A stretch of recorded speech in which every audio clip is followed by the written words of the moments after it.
Welcome back to Outside View Scandals. Today we're looking at one of history's great collapses, the fall of the Byzantine Empire. Yes, the empire that once ruled the Eastern Mediterranean, controlling vast territories, was reduced to a shadow of itself by the time 1453 rolled around. How did this happen? Was it the relentless attacks from the Ottomans? Sure, that played a part. But let's not give the invaders all the credit. No, the Byzantines were pretty good at sabotaging themselves too. Internal strife, corruption, and endless power struggles, these were the true architects of the empire's demise. Let's start with the Byzantine court, where intrigue wasn't just a sport, it was more a way of life. Imagine a place where backstabbing is practically a job requirement, and you'll have an idea of how things operated.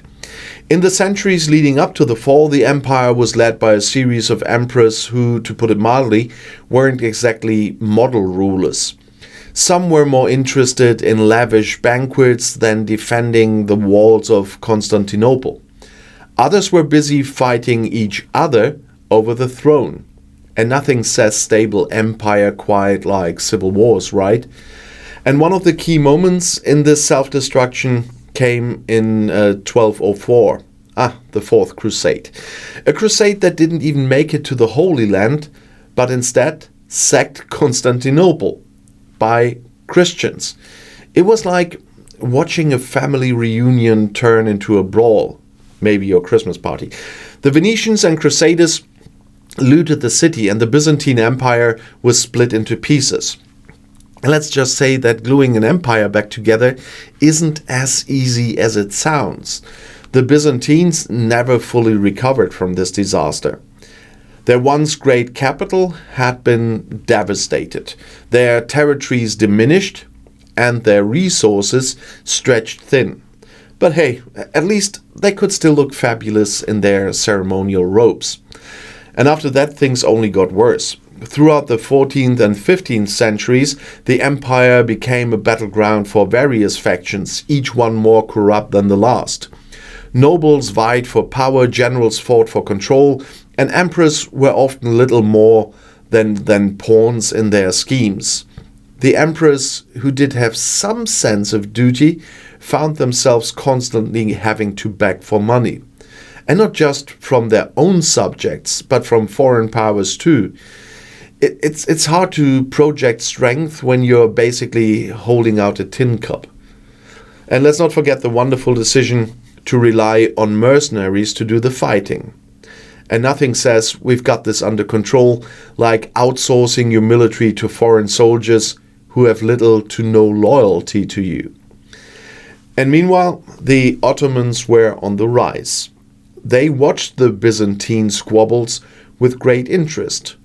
Why attack a strong empire when you can just wait for it to tear itself apart? By the mid-1400s, the Byzantine Empire was essentially reduced to Constantinople and a few scattered holdings. But even in its final days, internal strife persisted.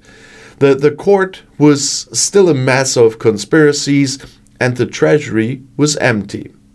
Some Byzantine leaders even thought it was a good idea to negotiate with the Ottomans, hoping they'd somehow just go away. And spoiler alert, they didn't. In 1453, Mehmed II, the Ottoman Sultan, launched the final siege of Constantinople. The city's defenses were impressive, but they weren't enough to stop an empire in decline. After a 53-day siege, Constantinople fell, and with it, the Byzantine Empire came to an end. But here's the irony. If the Byzantines hadn't spent so much time fighting each other, they might have been able to resist. Instead, their own internal corruption and constant bickering left them vulnerable. The fall of the Byzantine Empire wasn't just a military defeat. It was the result of centuries of mismanagement, greed, and political games. They say all empires fall eventually, but the Byzantines made sure theirs fell with a dramatic flair. The empire that had once been the jewel of the Eastern world was undone as much by its own hands as by the Ottoman sword. And so, in 1453, the Byzantine Empire passed into history. An empire that could have been so much more if only it had gotten out of its own way. But hey, at least we still have the Hagia Sophia, right? So thanks for watching Outside View Scandals, where we dig up the dirty secrets of history's most infamous downfalls. And don't forget to like, subscribe, and join us next time for more tales of scandal and intrigue. And the next video is right here in the end screen.